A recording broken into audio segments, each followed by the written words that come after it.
Bismillahirrahmanirrahim.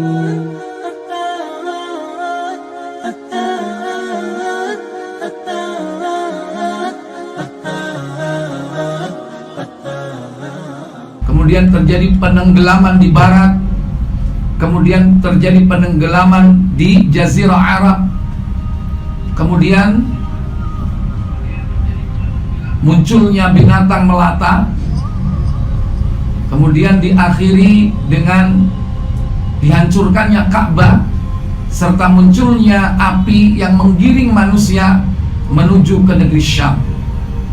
Ada 10 tanda di situ disebutkan. Adapun untuk tanda-tanda kecil ini sangat banyak sekali. Dan mungkin kita mulai dari tanda kecil, baru nanti kemudian kita akan membahas tanda-tanda yang besar. Bapak Ibu, saudara-saudari sekalian yang dirahmati Allah Tabaraka wa Ta'ala, di antara tanda-tanda kiamat yang merupakan tanda-tanda kecil, yaitu dimulai dari diutusnya Nabi kita Muhammad sallallahu alaihi wasallam. Karena dalam sebuah riwayat Nabi sallallahu alaihi wasallam beliau mengatakan, ana wassa'a kahataini, aku dan hari kiamat itu bagaikan 2 jari. Beliau mengisyaratkan dengan jari telunjuk beliau dan dengan jari tengah beliau. Itu artinya bahwa kiamat itu sangat dekat sekali. Dan di antara tanda-tanda menjelang hari kiamat yang merupakan tanda kecil, yaitu diutusnya Nabi kita Muhammad sallallahu alaihi wa ala alihi wasallam.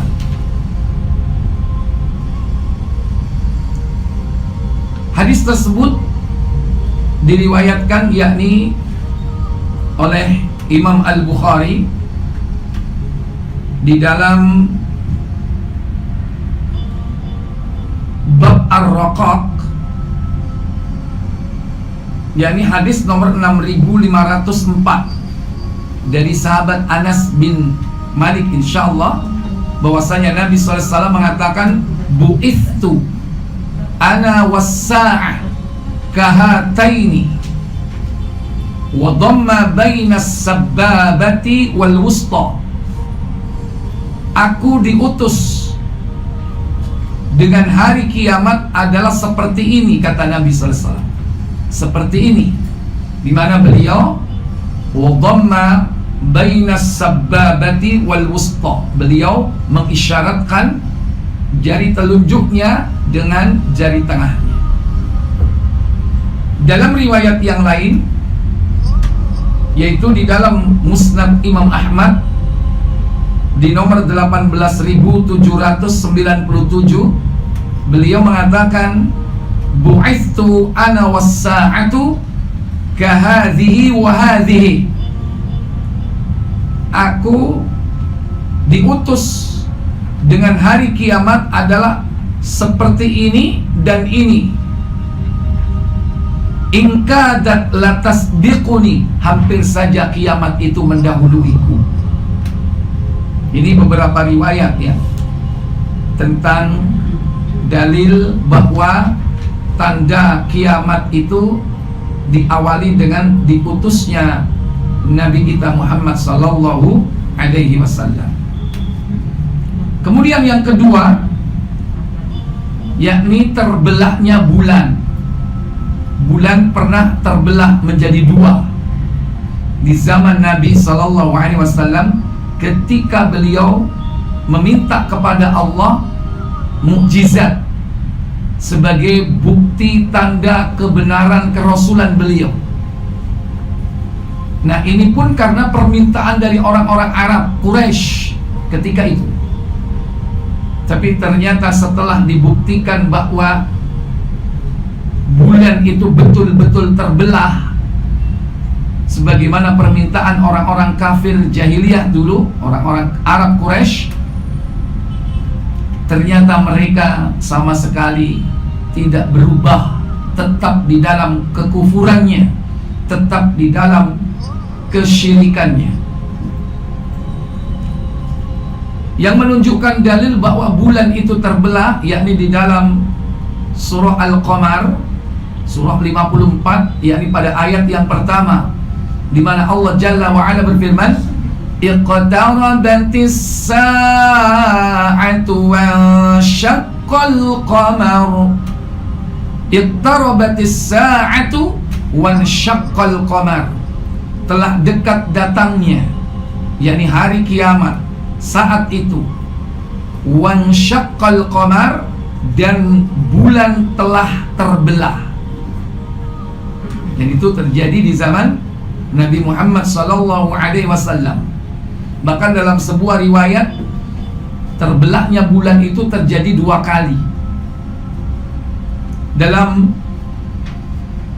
Sahih Bukhari di nomor 4865, hadis riwayat Abdullah bin Mas'ud radhiyallahu taala anhu, bahwa dia berkata, insyaqqal qamar ala ahdi Rasulillah sallallahu alaihi wasallam syiqqataini. Pada masa Rasul sallallahu alaihi wasallam pernah terjadi bulan terbelah menjadi 2, menjadi dua bagian. Faqala Nabi sallallahu alaihi wasallam, ishhadu, maka lihatlah oleh kalian semua. Nabi pernah mengatakan ketika bulan itu terbelah, maka kaum muslimin, baik yang saat itu ragu di dalam keimanannya ataupun yang belum beriman, atau bahkan di antara sahabat ketika itu juga menyaksikan, Nabi mengatakan, ishhadu, saksikanlah oleh kalian semua. Demikian pula dalam riwayat yang lain, yakni dari sahabat Abdullah bin Mas'ud, masih sama di dalam Sahih Al-Bukhari, tapi nomornya 4864.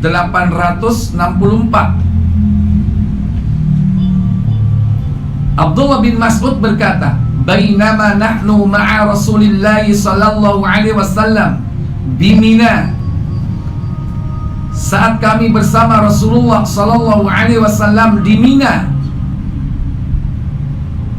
idzan falaqal qamaru fil qataini, maka pada saat itu bulan terbelah menjadi 2 bagian. Fakanat filqatun wara'al jabali wa filqatun dunahu. Satu bagian bulan yang terbelah itu berada di belakang bukit Mina, sedangkan duna wa filqatun dunahu, sedangkan yang lainnya yakni di tempat yang lain. Faqala Rasulullah sallallahu alaihi wasallam, maka Nabi sallallahu alaihi wasallam berkata, ishhadu, saksikanlah itu.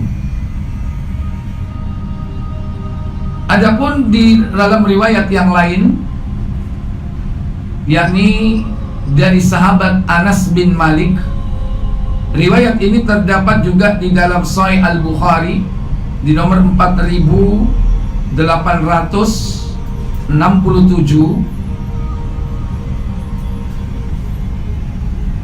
bahwasanya Anas bin Malik berkata, anna ahlal Makkata sa'alu Rasulullah sallallahu alaihi wasallam, bahwasanya penduduk kota Mekah meminta Rasulullah sallallahu alaihi wasallam ayyuriyahum ayatan, untuk memperlihatkan kepada mereka mukjizat, ayat ya, yakni mukjizat.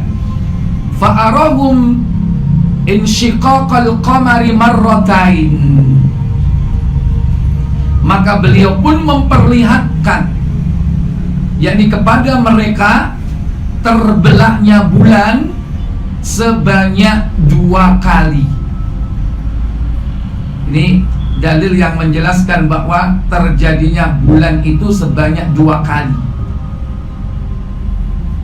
Dan ini mungkin tidak akan pernah terjadi sebelum dan sesudahnya, bahwa mukjizat yang besar bagi Nabi kita Muhammad, yakni mukjizat terbelahnya bulan.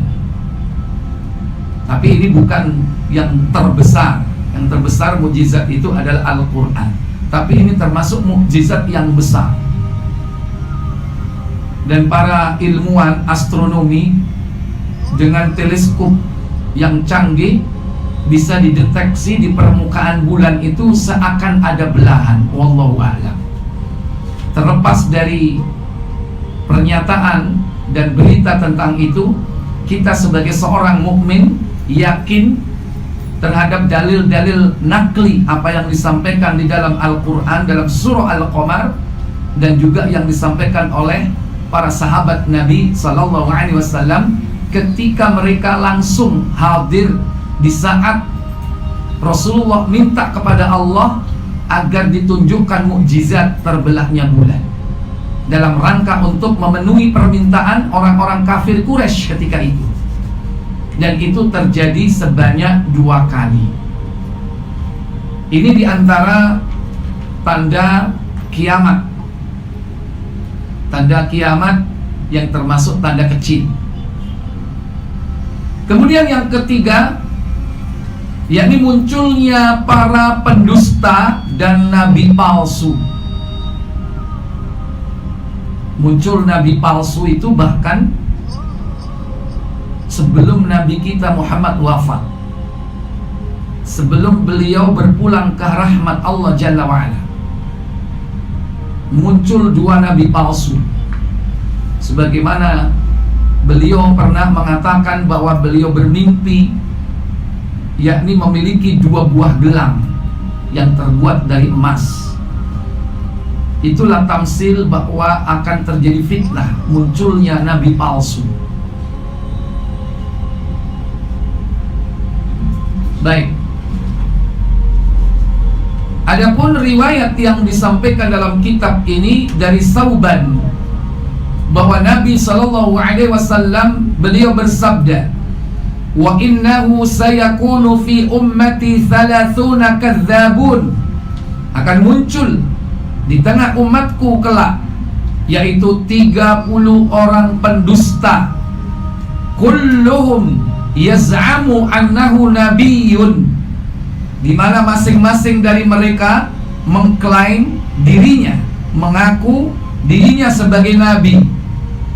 Wa ana khatamul anbiya wa ana khatamun nabiyyina la nabiyya ba'di, sementara aku adalah penutup para nabi dan tidak ada nabi sesudahku.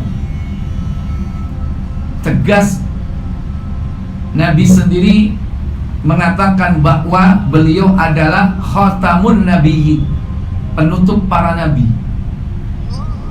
Dan itu dijelaskan pula di dalam Al-Quran dalam surah Al-Ahzab, makana Muhammadun aba'a ahadim minkum, Muhammad itu sekali-kali bukanlah bapak salah seorang lelaki di antara kalian, yaitu bapaknya Zaid bin Harithah, yang sempat dinisbatkan nama beliau kepada Zaid putra angkatnya, yaitu Zaid bin Muhammad, tapi ditegur oleh Allah Jalla wa'ala.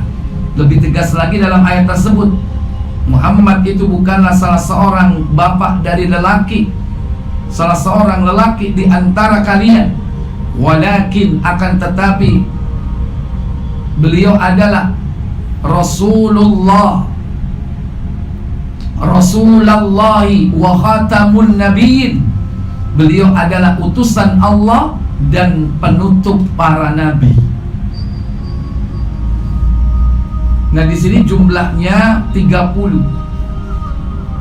Mulai di zaman Nabi itu sudah muncul nabi palsu pertama. Siapa Bu kira-kira? Musailamah al-Kadzab. Bukan. Itu kedua.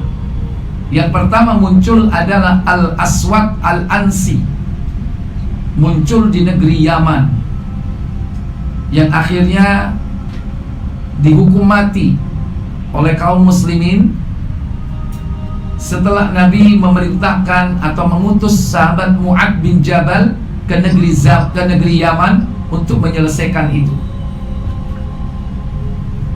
3 hari setelah matinya Al-Aswad Al-Ansi, baru kemudian Nabi berpulang ke haribaan Allah. Lantas setelah itu kedua muncul Musailamah Al-Kadzab. Musailamah ini ada di negeri Yamamah, sehingga terkenal adanya perang Yamamah, yaitu perang antara kaum muslimin yang dipimpin oleh sahabat Abu Bakar As-Siddiq radhiyallahu taala anhu melawan yakni Musailamah Al-Kadzab dan bala tentaranya. Ditambah lagi muncul nabi palsu perempuan yang menjadi istri Musailamah, yaitu Saja'at Tamimah dari kalangan Bani Tamim. Suami istri ini adalah nabi palsu, yang akhirnya mereka semua tewas dalam pertempuran Yamamah di zaman Khalifah Abu Bakar As-Siddiq radhiyallahu taala anhu. Kemudian ada riwayat lagi dari Ibnu Abbas radhiyallahu taala anhuma, bersabda Nabi sallallahu alaihi wasallam, "Baina ana naimun ra'aitu annahu wudi'a fi yadayya siwarani." Ketika aku tidur, aku bermimpi di tanganku diletakkan 2 gelang emas. Maka aku pun bermaksud melepaskannya karena aku sangat membencinya. Karena tidak mungkin Nabi itu memakai gelang emas, karena beliau sendiri melarang seorang lelaki memakai perhiasan emas. Sekalipun ini terjadi dalam mimpi beliau, Nabi benci kepada keadaan itu, yaitu keadaan di mana Nabi dipakaikan kepada beliau 2 buah gelang emas. Min dahabin siwarani min dahabin fafudi'tuhuma wa karihtuhuma. Maka aku berusaha melepaskannya karena aku membenci keduanya. Fa'udhina li fanafakhtuhuma fatara fa'awwalatahuma fa'awwaltuhuma tuknya fanafakhtuhuma, ditiup oleh Nabi sallallahu alaihi wasallam, fatara, maka kemudian terbanglah yakni kedua gelang tersebut. Fa'awwaltuhuma, aku mentakwil mimpi tersebut, yakni kadzabaini, munculnya 2 orang pendusta, yaitu munculnya 2 nabi palsu. Yakhrujani, yang keduanya ini muncul dari kalangan umat beliau. Faqala Ubaidullah, maka berkatalah Ubaidullah, ahaduhuma, salah satunya adalah Al-Ansiyu. Al-Ansiyu, yaitu bernama Al-Ansi, disebut dengan Al-Aswad Al-Ansi karena memang orangnya aswad, yaitu hitam. Di mana Al-Aswad Al-Ansi, kata Ubaidullah, qatalahu alladhi qatalahu Fairuzun bil Yamani, yaitu keduanya adalah pertama Al-Ansi yang dibunuh oleh Fairuz di negeri Yaman. Fairuz di sini nama orang ya, bukan virus ya. Ya. Fairuz di sini yakni pakai zai, ya. Kalau virus itu pakai sin, virus, ya. Tapi ini virus. Wal akharu Musailamah, dan yang lainnya adalah Musailamah. Hal ini ada di dalam Sahih Al-Bukhari di nomor 7034. Kemudian selain dari riwayat ini, yakni ada asar dari sahabat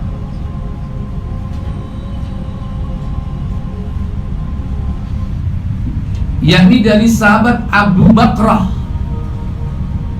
bahwasanya ia berkata, "Aktsarun nasu fi Musailamata qabla an yaqula Rasulullah sallallahu alaihi wasallam fi syai'an." Banyak orang membicarakan perihal tentang Musailamah.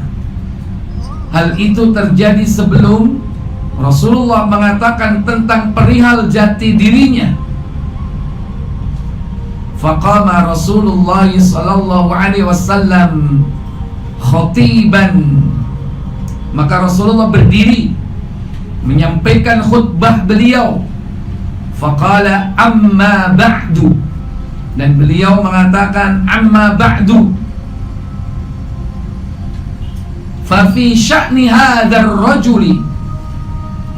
Beliau Rasul mengatakan, adapun tentang lelaki ini, alladzi qad aktsartum fihi, yakni lelaki yang dimaksud Musailamah yang selama ini banyak kau bicarakan, wa innahu kadzabun, maka sesungguhnya dia adalah, kata Nabi sallallahu alaihi wasallam dalam khutbahnya, kadzabun, salah seorang pendusta, min 30 kadzaban, dari 30 orang pendusta, yakhrujuna baina yaday as-sa'ah, di mana mereka akan keluar sebelum datangnya hari kiamat. Wa innahu laisa min baldatin illa yablughuha rubbul masih, sesungguhnya tidaklah ada suatu negeri pun yang tidak pernah dijamah, yakni oleh Al-Masih. Yang dimaksud di sini adalah yakni pendusta yang terbesar, puncak dari pendusta, yaitu Al-Masihud Dajjal. Tidaklah negeri yang ada di muka bumi ini melainkan akan dimasuki oleh Dajjal sebagai pendusta besar yang nanti mengakhiri dari sekian para pendusta. Berarti dia muncul nomor yang keberapa? Yang keberapa tadi totalnya? Totalnya 30. Berarti Dajjal itu adalah pendusta besar. Awalnya dia mengaku nabi, puncaknya dia mengaku sebagai Tuhan. Nah itu berarti yang ke-30. Semua negeri dimasukinya, illal Madinata, kecuali Madinah. Ala kulli naqbin min niqabiha, karena di setiap garis batas pintu gerbang kota Madinah itu, malakani yadubbani anha ru'bal masih, yaitu 2 malaikat yang menjaga dan berusaha untuk mengusir makar dan teror yang disebabkan oleh Dajjal itu.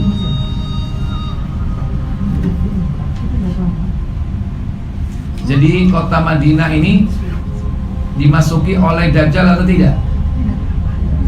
Tidak. Kalau Surabaya, Sidoarjo dimasuki nggak sama Dajjal? Kalau masih ada ketika itu ya. Tapi kalau sudah tenggelam, kena lapindo, habis, nggak ada cerita kota apa? Sidoarjo. Baik. Kemudian fitnah selanjutnya yang termasuk, tanda-tanda kiamat, yang termasuk tanda-tanda kecil sebelum datangnya kehancuran total, yang diawali dengan tanda-tanda besar yang 10 jumlahnya, maka tanda kecil ini sangat banyak sekali. Nah, tanda-tanda kecil ini kita bagi menjadi dua, yaitu tanda yang sudah terjadi dan tanda yang belum terjadi.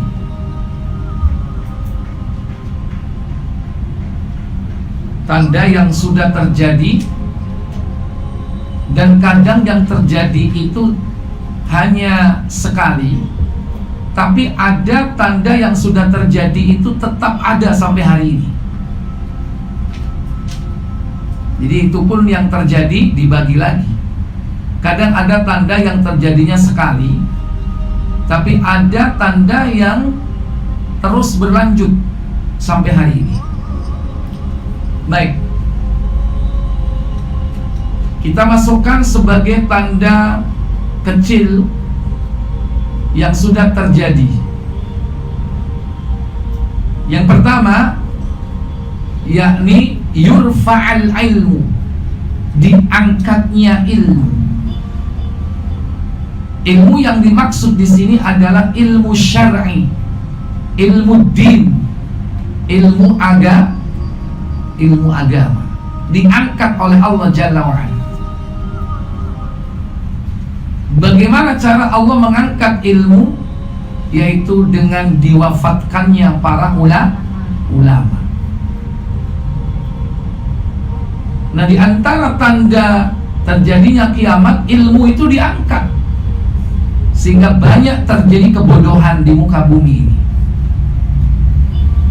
Diriwayatkan dari Abdullah bin Amr bin As, dia berkata, Rasulullah SAW bersabda, Inna Allah la yaqbidul ilma intiza'an yantazi'uhu minal ibadi.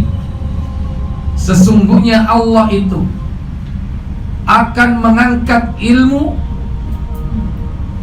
dengan cara bukan dengan mengangkatnya dari hati-hati hambanya, walakin yakbidul ilma, akan tetapi Allah itu mengangkat ilmu biqabdil ulama, yaitu dengan mewafatkan para ulama. Karena ulama ini adalah orang yang berilmu, orang yang menguasai ilmu syar'i. Berarti kalau dia meninggal dunia, berarti banyak ilmu yang sudah tidak nyambung ke kita, yang sudah tidak bisa kita akses lagi. Gak mungkin orang datang ke kuburnya, lantas di situ dia minta ilmu.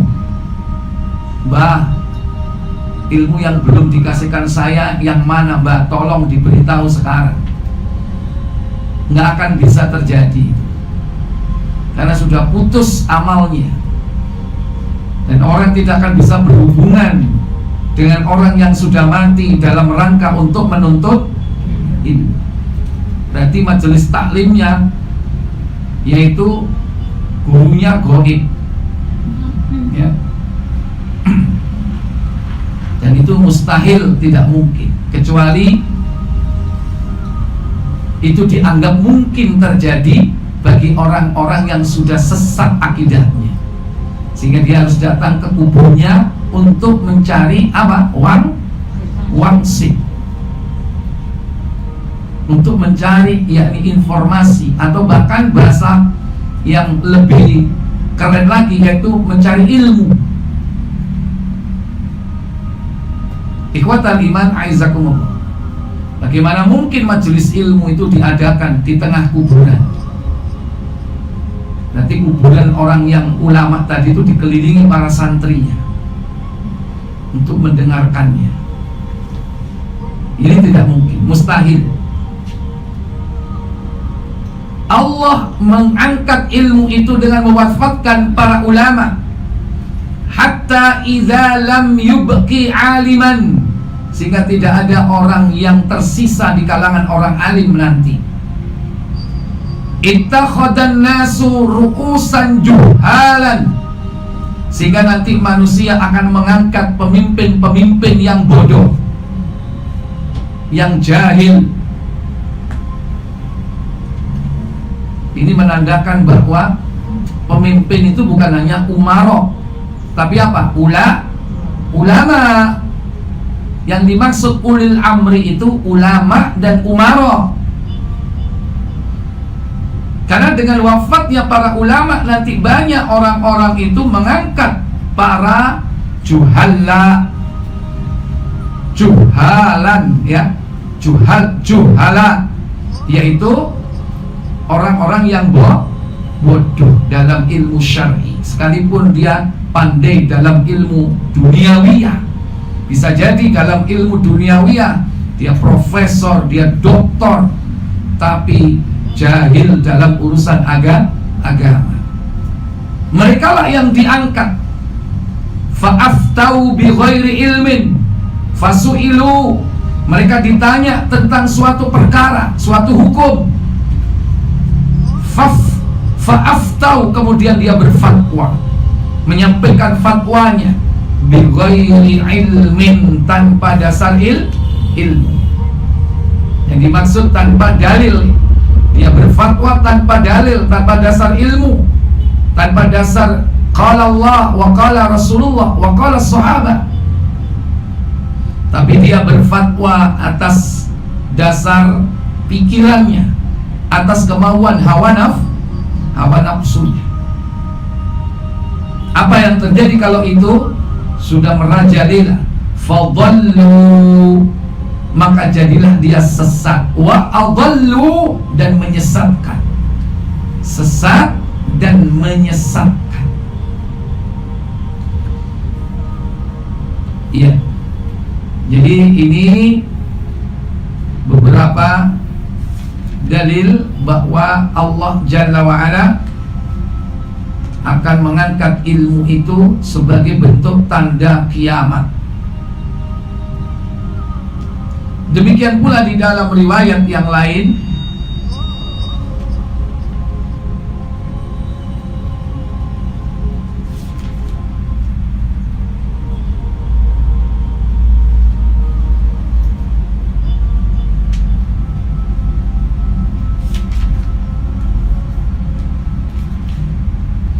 yakni di dalam Sahih At-Tirmidzi di nomor 2791,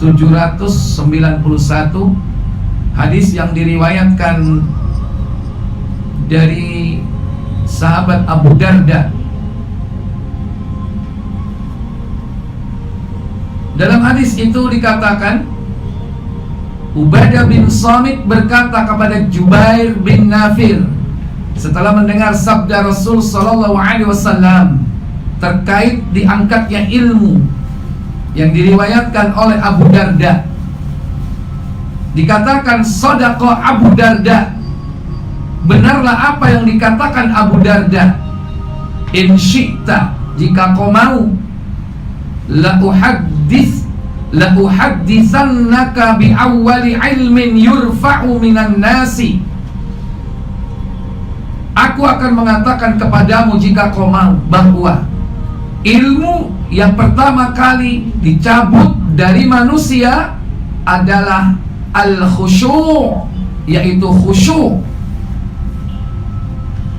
Yushiku an tadkhula masjida jama'atin, sehingga ketika khusyuk itu diangkat, hingga pada saatnya nanti hampir saja engkau tidak akan menjumpai seorang pun di dalam masjid yang melaksanakan salat, fala tara fihi rajulan khashian, kalian tidak akan menjumpainya mereka salat dengan khusyuk. Berarti khusyuk ini sudah banyak diangkatnya oleh Allah. Hah? Orang yang khusyuk itu orang yang salatnya yakin bahwa dia seakan berhadapan bertemu dengan Allah. dalam surah Al-Baqarah, khusyuk, kata Allah dalam ayat yang ke-46, pada ayat 45 Allah katakan, wasta'inu bis-sabri was-shalah wa innaha lakabiratun illa 'alal khashiin, dan minta tolonglah kalian melalui perantara sabar dan sholat. Tetapi hal itu sungguh berat illa 'alal khashiin, kecuali bagi orang-orang yang khusyuk. Siapa orang yang khusyuk? Pada ayat 46, alladzina yadhunnuna annahum mulaqu rabbihim, yaitu orang-orang yang yakin bahwa dirinya akan bertemu dengan Allah, wa annahum ilaihi raji'un, dan bahwasanya mereka yakin akan kembali kepada Allah. Orang yang merasa bahwa dirinya akan bertemu dengan Allah, maka orang itu akan mendapatkan nikmat yang bernama khusyuk. Wallahu a'lam. Selanjutnya, nomor berapa ini? Nomor 2 ya, tanda kecil kiamat, yaitu bahwa ilmu dipelajari oleh orang-orang rendah. Rendah di sini maksudnya rendah dalam urusan agama, bukan dalam status sosial. Ilmu ini nanti di akhir zaman, ya bukan nanti, ya sekarang sudah terjadi, dan itu merupakan tanda-tanda kiamat, bahwa ia dipelajari oleh orang-orang yang rendah. Bisa jadi rendah akhlaknya, rendah perangainya, rendah moralnya barangkali. Didasarkan atas riwayat Abu Umayyah Al-Jumahi, bahwa dia berkata, Rasul sallallahu alaihi wasallam bersabda, min asyratis sa'ati ayyul tamasa al-ilma ayyul tamasal ilma indal asaghir. Di antara tanda-tanda hari kiamat adalah bahwa ilmu dipelajari dari orang-orang rendahan. Di sini disebutkan indal asaghir. Asaghir jamak dari asghar, yang artinya kecil, orang rendahan. Dalam konteks hadis ini bermakna yaitu orang rendahan dan bodoh. Maksudnya orang yang dia hidupnya itu orientasinya adalah dunia, sehingga ketika dia menuntut ilmu pun tujuannya apa? Dunia. Menuntut ilmu supaya dapat ijazah, supaya dapat gelar. Gelar apa? Gelar apa, Bu? Gelar apa gelar? Ya, kalau gelar karpet ya kan. Ini dapat apa bahasanya selain gelar itu apa? Titel ya. Mendapatkan titel, yaitu the title. Ya, jadi itu contoh dunia. Atau mendapatkan harta, atau dengan tujuan dia menuntut ilmu untuk bisa berdebat dan berusaha untuk menjatuhkan saudara kaum musliminnya, bukan untuk mencari kebenaran, untuk kehebatan, ketenaran, dan kepuasan syahwat. Ya, bisa jadi itu termasuk bagian dari syahwat. Dia merasa puas dengan menjatuhkan lawan debatnya, bukan tujuan untuk mencari kebenaran. Bisa jadi dia menang dalam berdebat, tapi ilmu yang diperdebatkan itu tidak pernah diamalkan. Atau juga bahkan mendebat para ulama, petentang-petenteng di hadapan para ulama, untuk mendapatkan tempat di hati mereka, tapi sebenarnya mereka itu kosong.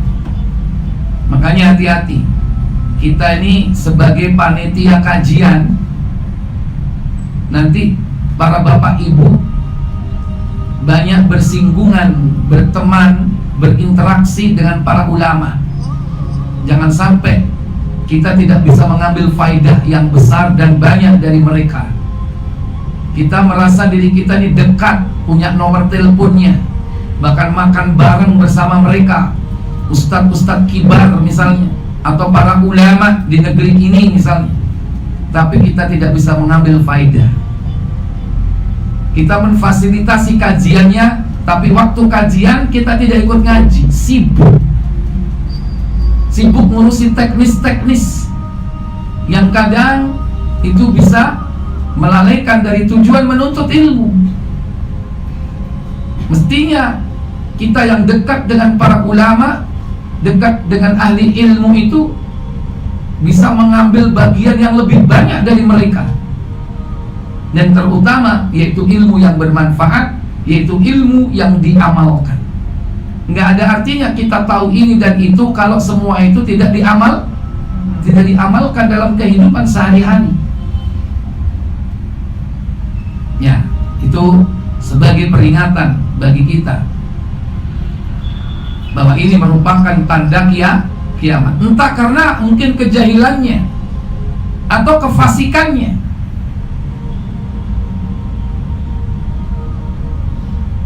Baik.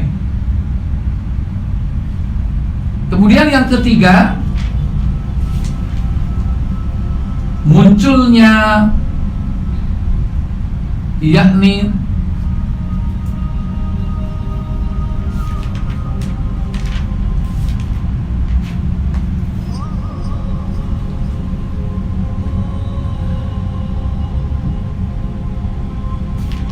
munculnya para pendusta atau nabi palsu. Ini sudah ya? Sudah, baik. Yang ketiga, yakni banyak terjadinya gempa bumi dan bencana alam. Ini pertanda dekatnya dengan hari kiamat. Sehingga di dalam riwayat dari Ibnu Hawalah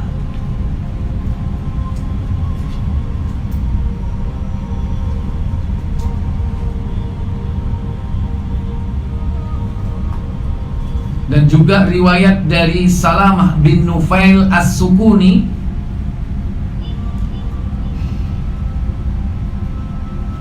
Ibnu Hawalah mengatakan, Yabna Hawalah, Rasulullah sallallahu alaihi wasallam pernah berkata kepada Ibnu Hawalah. Beliau katakan, Yabna Hawalata, idza ra'aital khilafata qad nazalat ardal muqaddasah. Wahai Ibnu Hawalah, jika kalian atau kau menyaksikan yakni khilafah telah tegak di sekitar tanah yang disucikan, al-muqaddasah, faqad danataz zalazilu wal balabilu,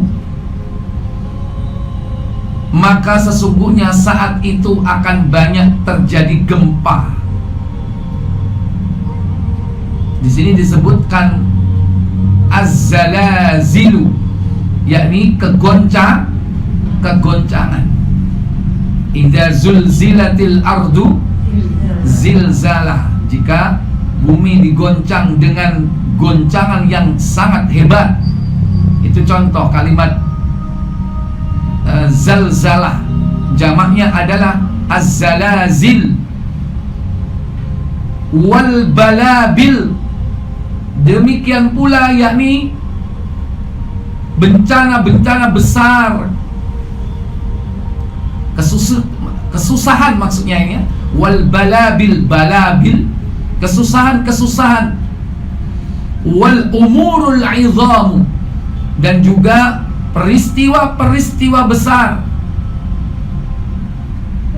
Wasa'atu yawma idzin aqrabu minan nas, maka pada saat itu hari kiamat itu sudah sangat dekat sekali dengan manusia.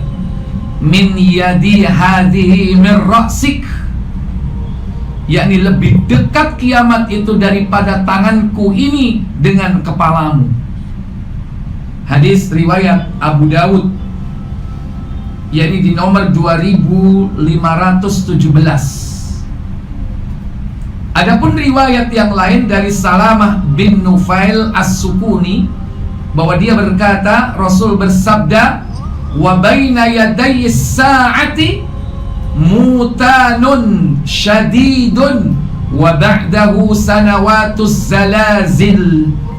Di antara tanda-tanda kiamat yang paling dekat adalah dua wabah kematian yang amat dahsyat, dan setelah itu terjadi gempa selama beberapa tahun. Kematian yang amat dahsyat itu maksudnya yaitu banyak terjadi wabah. Kalau terjadi wabah itu cepat nggak orang mati? Cepat. Wabah kematian yang dahsyat. Setelah wabah itu terjadi, maka urut-urutannya apa? Sanawatuz zalazil, yaitu tahun-tahun terjadinya gempa. Bisa jadi ini sudah terjadi di zaman dulu, yaitu setelah wafatnya Nabi kita Muhammad SAW. Karena dulu pernah nggak terjadi wabah? Pernah. Tapi bisa jadi ini akan terulang kembali. Saya katakan bahwa ada tanda-tanda kiamat itu yang sudah terjadi, tapi kadang dia berulang-ulang. Ya contohnya tadi itu wafatnya para ulama itu kan tanda kiamat kan. Nah itu sekarang tambah sedikit atau tambah banyak para ulama itu? Tambah sedikit. Sudah jumlahnya sedikit, kualitasnya juga sedikit. Lihat kalau kita mempelajari sejarah, generasi terbaik itu sahabat kan. Setelah itu baru tabi'in, baru tabi'ut tabi'in, terus sampai zaman sekarang. Ulama-ulama zaman dulu itu berbeda dengan ulama sekarang dalam tingkat keilmuan. Lihat karya-karya para ulama dulu itu luar biasa, bisa menulis sepanjang hidupnya dan diberikan kemudahan oleh Allah Jalla wa'ala. Tapi sekarang jarang para ulama yang menyamai karya-karya para ulama terdahulu. Kadang karya-karya ulama dulu itu sangat fenomenal dan banyak, bukan hanya dari segi kuantitas tapi juga kualitasnya.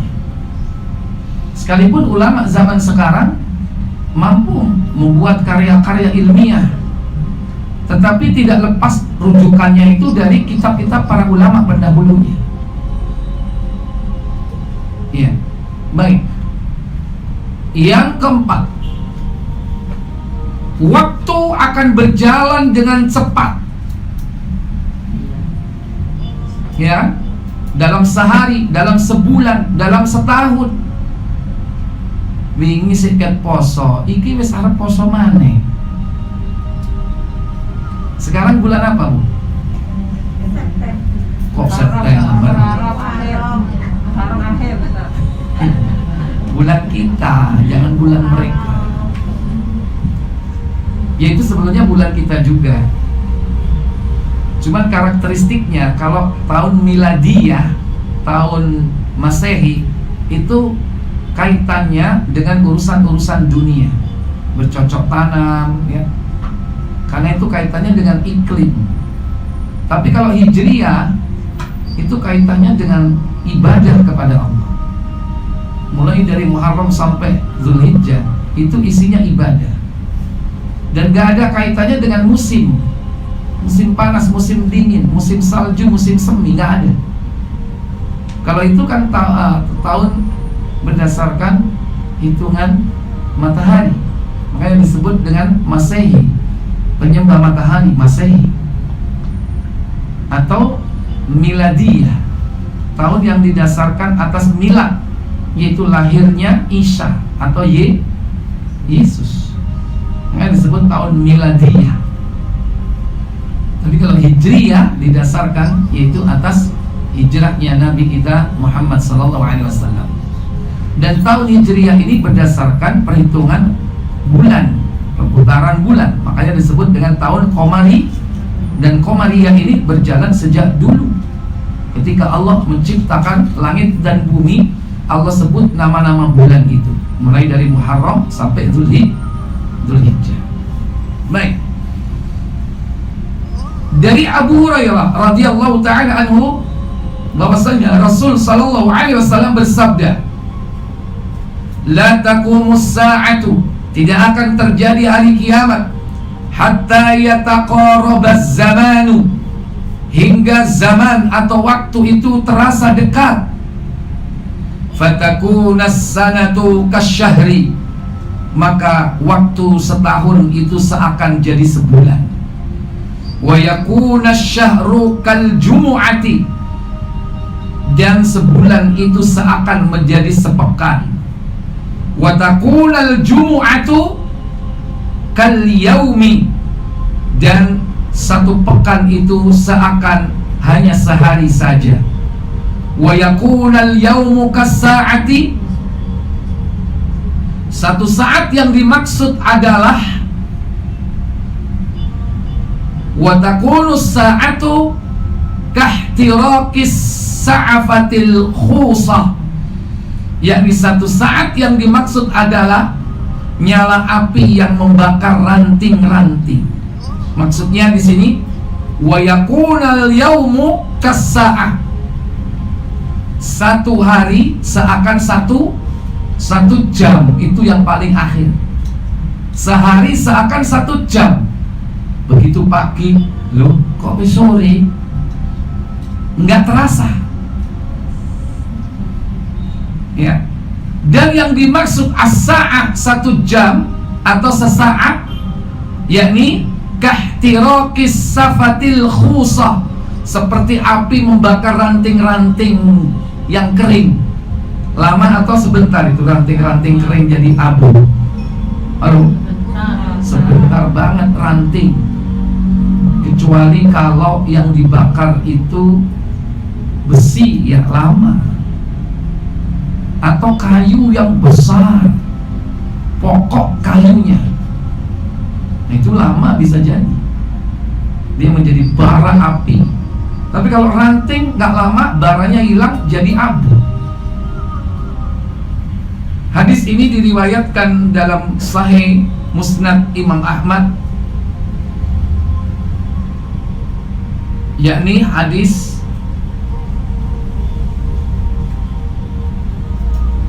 hadisnya disebutkan di sini sanadnya hasan ya. Dan ada syawahid atau syahid dari hadis yang lain dari sahabat Anas, bukan dari Abu Hurairah, yaitu di dalam Sahih At-Tirmidzi nomor 2332. Bapak Ibu Saudara sekalian, padahal waktu itu berjalan dari dulu sampai sekarang sama enggak ya? Sama. Tapi terasanya itu cepat. Kenapa bisa seperti itu ya? Lantas orang mengatakan, itu hanya perasaan kamu aja ya. Dari dulu sama. Ternyata tidak. Kita ini seakan mengerjakan sesuatu itu kadang gak kelar dalam sehari. Harus butuh waktu yang lain. Besok dilanjutin, diperpanjang lagi, besok lagi.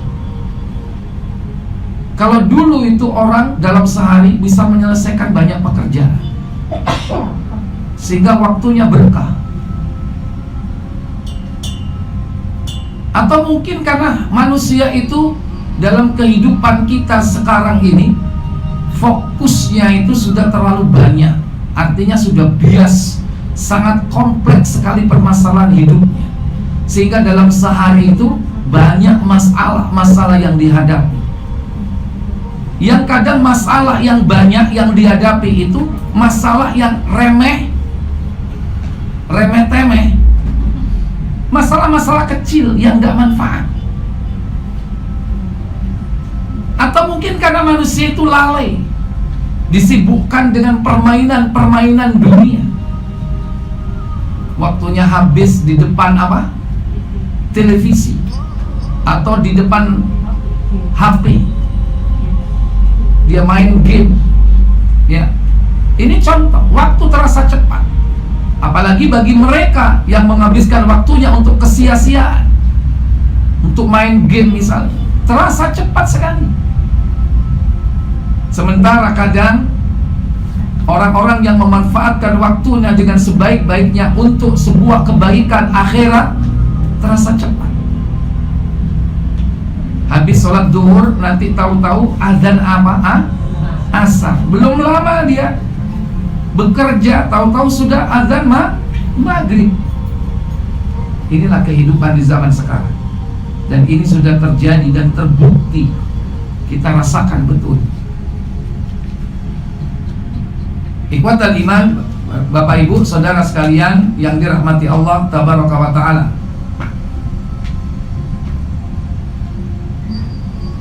Sekarang tanda yang ke-5, yakni banyaknya al-haraj di mana-mana. Al-haraj di sini adalah yakni pembunuhan atau perbuatan yang menganggap bahwa nyawa itu murah walaupun tidak sampai kematian. Artinya banyak terjadinya tertumpahnya darah walaupun tidak sampai kepada kematian. Bisa jadi itu adalah upaya-upaya pembunuhan yang gagal, atau memang karena sudah saking sadisnya orang itu membalas atau melakukan bentuk kejahatan kepada orang lain. Itulah yang disebut dengan al-haraj.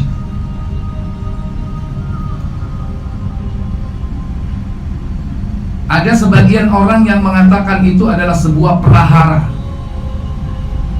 terjadinya kerusakan yang dilakukan oleh manusia karena sebab urusan darah.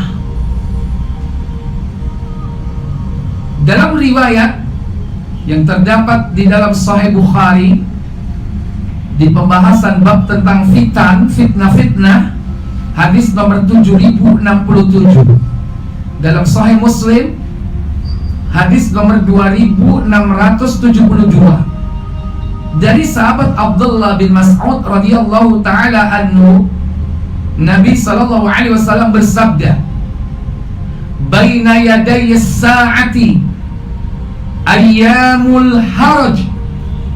Ayyamul harj, menjelang hari kiamat nanti, hari-hari banyak dipenuhi dengan al-harj. Yazulu fiha al-ilmu, ilmu menjadi hilang.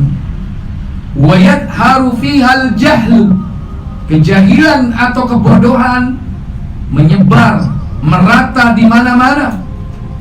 Wa qala Abu Musa, maka Abu Musa bertanya kepada Nabi, Abu Musa berkata, wal harju, dan haraj itu adalah al-qatlu bilisanil habasyah, yaitu pembunuhan menurut dialek orang-orang Habasyah, orang-orang Habsyi. Jadi al-haraj itu kalau menurut dialeknya orang-orang Ethiopia, itu tidak lain adalah pembunuhan, al-qatlu. Ikhwatal iman, a'izzakumullah. Kira-kira tanda yang ini sudah terjadi atau belum? Banyak sekali. Baik pembunuhan itu mengatasnamakan, yakni menjaga martabat bangsa atau mempertahankan diri, atau dalam rangka untuk mendapatkan kejayaan. Mungkin pada zaman awal-awal terjadinya perang di kalangan kaum muslimin, yaitu munculnya kelompok yang menganggap benar kelompoknya, atau terkena subhat bahwa dia atau mereka berada pada posisi yang benar. Fitnah yang terjadi sejak zaman sahabat sudah mulai muncul. Ada perang Siffin, ada perang Jamal, dan perang-perang yang lain. Ini contoh, yakni tertumpahnya darah, banyaknya pembunuhan. Apalagi sempat ada kelompok sesat di kalangan kaum muslimin yang suka membantai kaum muslimin yang lain, yaitu kelompok Khawarij. Itu sudah tanda-tanda munculnya, yakni fitnah al-haraj, pembunuhan-pembunuhan. Sampai kemudian adanya perang-perang berikutnya. Terlepas apakah itu atas nama agama atau harga diri sebuah bangsa dan negara, kenyataannya terjadi perang dunia. Ada kelompok-kelompok yang bersekutu, yang membuat aliansi, membuat grup-grup, didasarkan atas mungkin kesukuan, kesamaan suku bangsa, atau mungkin adanya kesamaan ideologi, kesamaan yakni pemahaman-pemahaman di dalam keyakinan. Dan ini pernah terjadi di era perang dunia, sampai ada perang dunia pertama, perang dunia kedua, perang dunia ketiga belum ya? Halo? Tidak ada. Iya. Tapi bukan berarti tidak ada, bukan berarti tidak mungkin. Bisa jadi. Bisa jadi. Apalagi sekarang sudah mulai mengumpulkan konsentrasi pasukan di titik-titik tertentu, ya kan? Membangun pangkalan-pangkalan militer, moncong-moncong senjata mereka sudah diarahkan kepada tempat-tempat musuhnya, atau tempat-tempat yang memang ditarget sebagai tempat yang strategis untuk dihancurkan. Ini bisa jadi ketegangan itu, al-haraj, pembunuhan itu berasal dari yakni fitnah perebutan sumber daya alam, di mana sekarang ini kan sumber daya alam sudah mulai menunjukkan kelangkaannya, terutama bahan mineral yang bernama minyak misalnya, atau secara umum yakni perebutan sumber-sumber energi, sekalipun itu bukan energi minyak atau energi fosil, tapi diperebutkan, yakni oleh negara-negara, bangsa-bangsa yang memang merasa berhak atas penguasaan itu dengan segala macam cara. Tentu yang akan jadi korban bukan hanya yakni negara-negara yang bersengketa, tapi yang tidak ikut-ikut pasti jadi korban, atau tidak, Bu? Iya. Pasti jadi korban. Nah, itulah yang termasuk kategori al-haraj, yaitu pembunuhan-pembunuhan. Bisa jadi pembunuhan di sini terjadi dalam suatu negeri, yakni berupa perbuatan-perbuatan kriminal, mungkin perampokan, pencurian, yang sekarang orang itu sudah tidak punya rasa takut gitu, atau sudah hilang rasa nurani kasihannya, belas kasihannya, sehingga jadilah mereka ratek atau raja tega. Walaupun hanya yang diambil itu arloji, kalung yang tidak ada artinya, tapi begitu mudahnya dia menghilangkan nyawa orang. Sebelum diambil dibunuh. dipotong, ditusuk. Itu termasuk pembunuhan. Dan itu pertumpahan darah, al-haraj, yang tujuannya bukan untuk harga diri, tapi kadang karena keimanan yang sudah hancur lebur, dikuasai oleh syaitan, sehingga apapun yang dilakukan akan dibenarkan oleh keyakinannya kepada syaitan tersebut. Bahkan membenarkan dirinya telah melakukan perbuatan itu. Kalau saya nggak begini, nggak makan saya bisa mati. Dan itu dianggap kerja. Orang nyopet itu kerja, perampok itu kerja. Lu, saya ini nyambut gawe, aku kira. Tapi nyambut gawe ini apa? Ngerampok. Kerjanya nyolong ya. Dia berangkat punya jam kerja juga ya.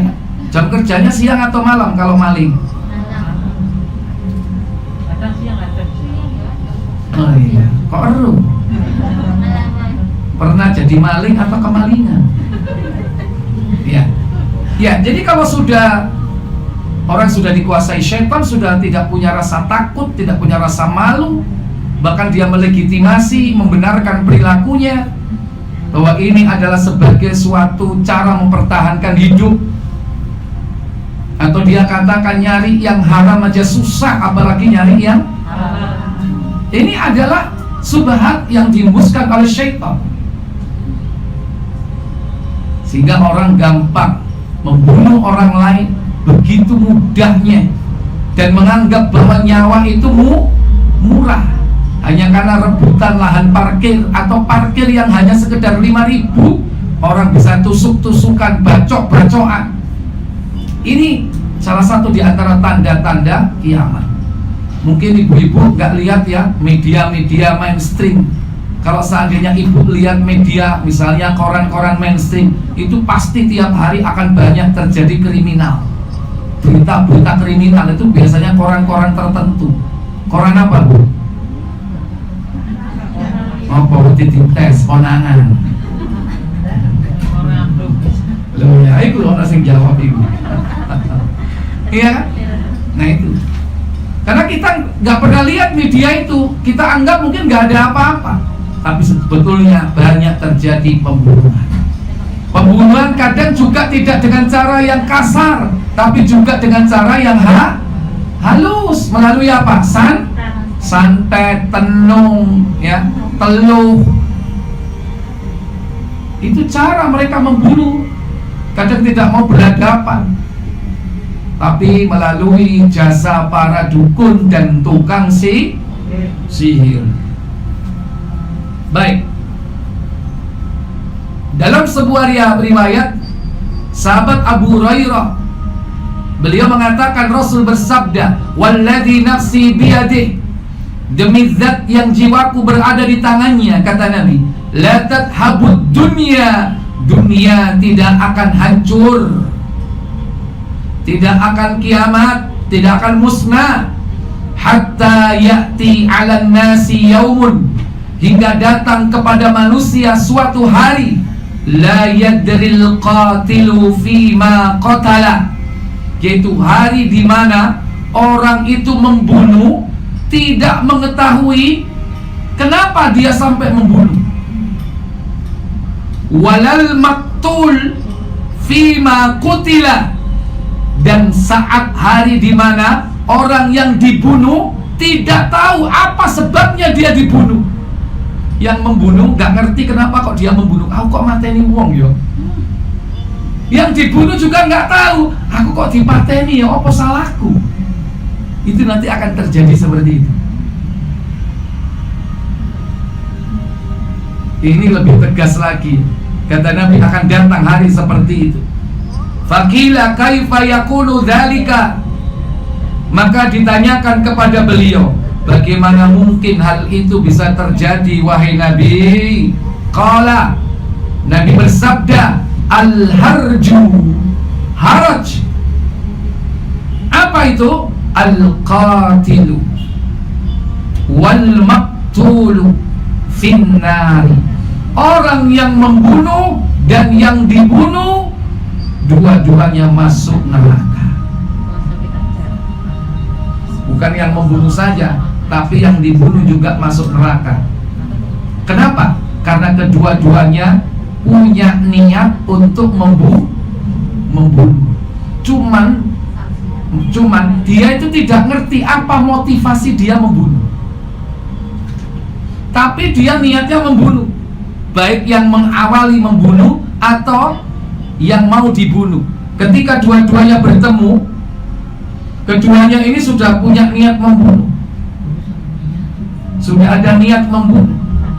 Dalam riwayat yang lain, kenapa yang membunuh dan yang dibunuh masuk neraka? Karena dua-duanya sudah pedangnya terhunus. Kalau sudah pedang terhunus, itu berarti punya niat membunuh kan? Kenapa kok yang dibunuh juga masuk neraka? Karena dia kalah cepat. Dia lebih dulu dibunuh sebelum dia membunuh.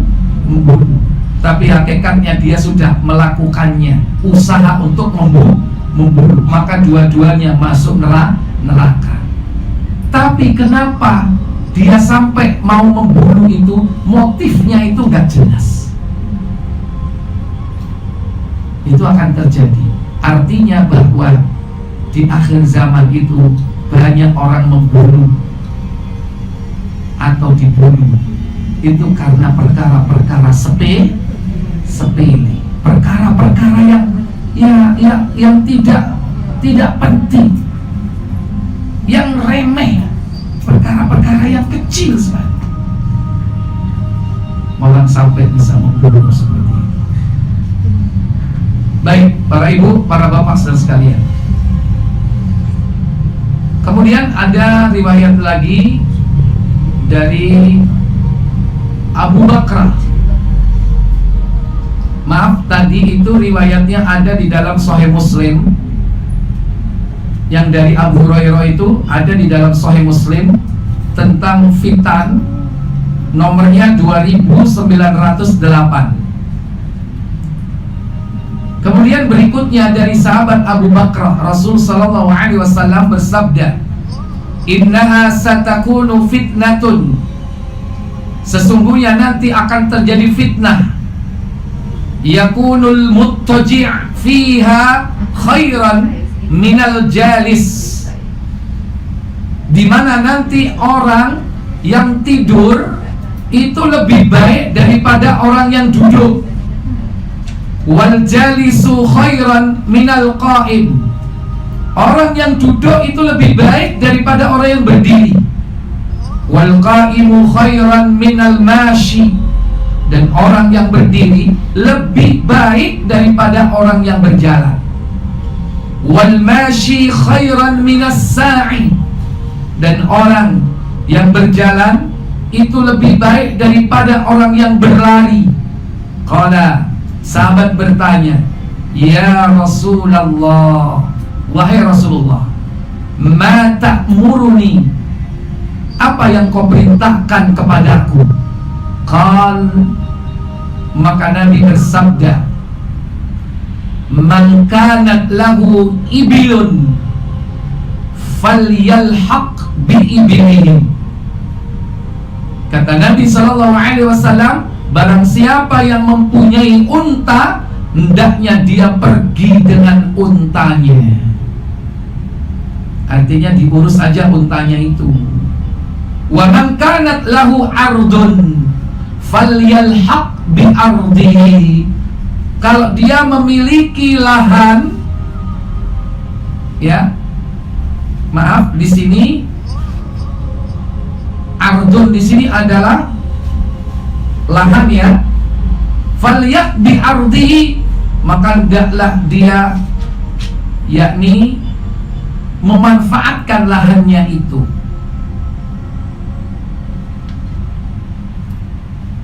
Maksudnya apa? Ya sudah, sibuklah dengan apa yang dimiliki.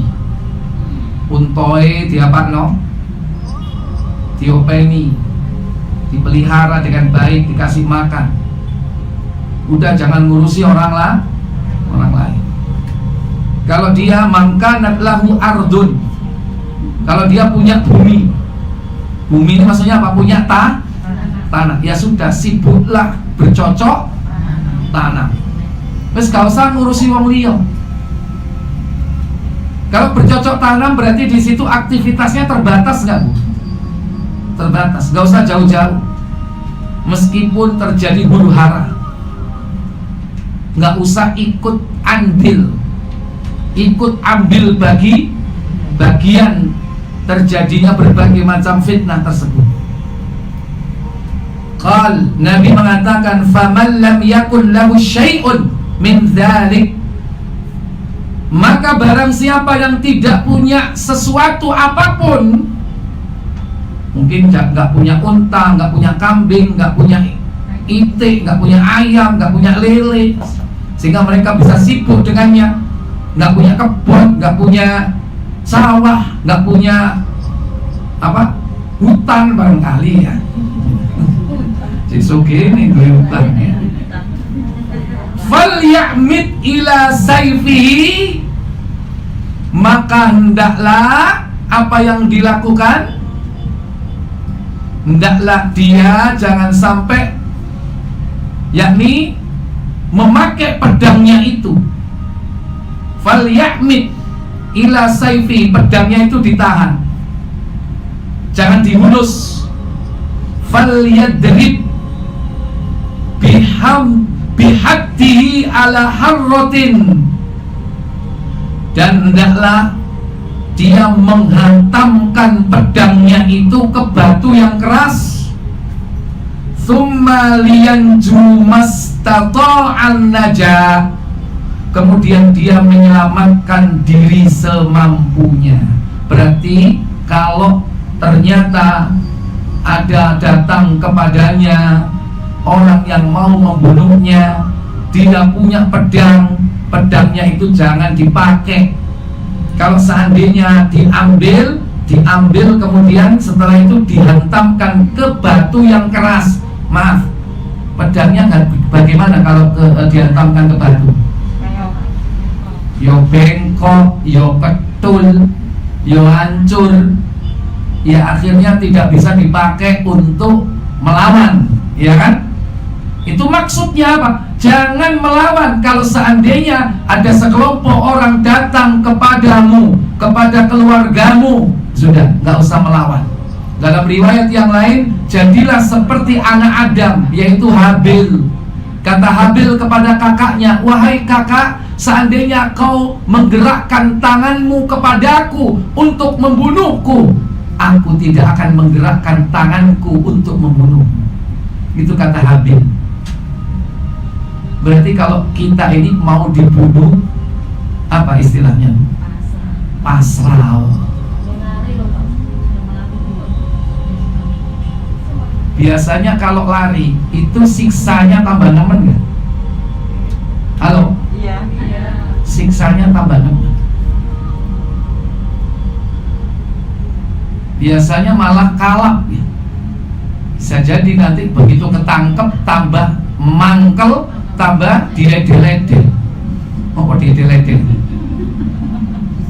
Ya, tambah dicincang nanti. Ya sudah, menyerah saja, nurut di kamar lapor. Lumayan di kamar masak ya. Dilemokno dhisik.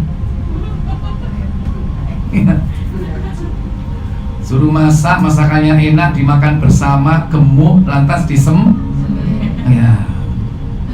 Ya enggak, kalau orang seperti itu nggak pengen ribet-ribet ya, pengennya ya cepet selesai tugasnya. Tugasnya kan disuruh apa? Disuruh menyelesaikan, itu maksudnya disuruh membunuh. Dalam prinsip perang itu, kalau kau tidak membunuh, kau akan diapakan? Dibunuh. Makanya orang kalau dia mendapatkan tawanan, dan tawanan ini punya potensi untuk melawan, bisa jadi bukan ditawan tapi dibunuh, bisa jadi. Ya artinya kalau fitnah itu datang kepada kita, maka sebaiknya kita jangan ikut ambil bagian menjadi orang yang membunuh. Yang penting itu.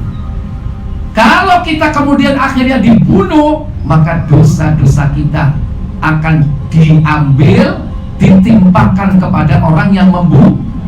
Maka orang yang membunuh itu membawa dosa kita dan membawa dosanya sendiri.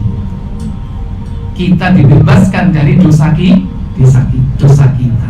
Itu orang yang dibunuh. Makanya orang yang dibunuh itu hukumnya sama seperti dengan orang yang mati apa? Mati syahid. Kalau kita melawan, pasti dia akan melakukan upaya yang lebih keras untuk menaklukkan dan membunuh kita. Kalau melawan, melarikan diri juga begitu. Ya, jadilah seperti anak Adam, yaitu siapa? Habil itu menengahi. Padahal kakaknya sudah ngangkat batu besar, mau ditimpakan ke atas kepala siapa? Habil. Dalam riwayat beliau itu diam. Dalam riwayat yang lain yaitu ketika tidur. Wallahu a'lam. Tapi kalau melihat riwayat bahwa aku tidak akan menggerakkan tanganku untuk membunuhmu, berarti dia menyerah, pasrah, tidak melawan. Ya. Baik, para ibu, para bapak, saudara sekalian yang dirahmati Allah tabaraka wa ta'ala. Kemudian juga ada beberapa riwayat yang lain, yaitu dalam Sahih Abu Dawud nomor 4260 dari sahabat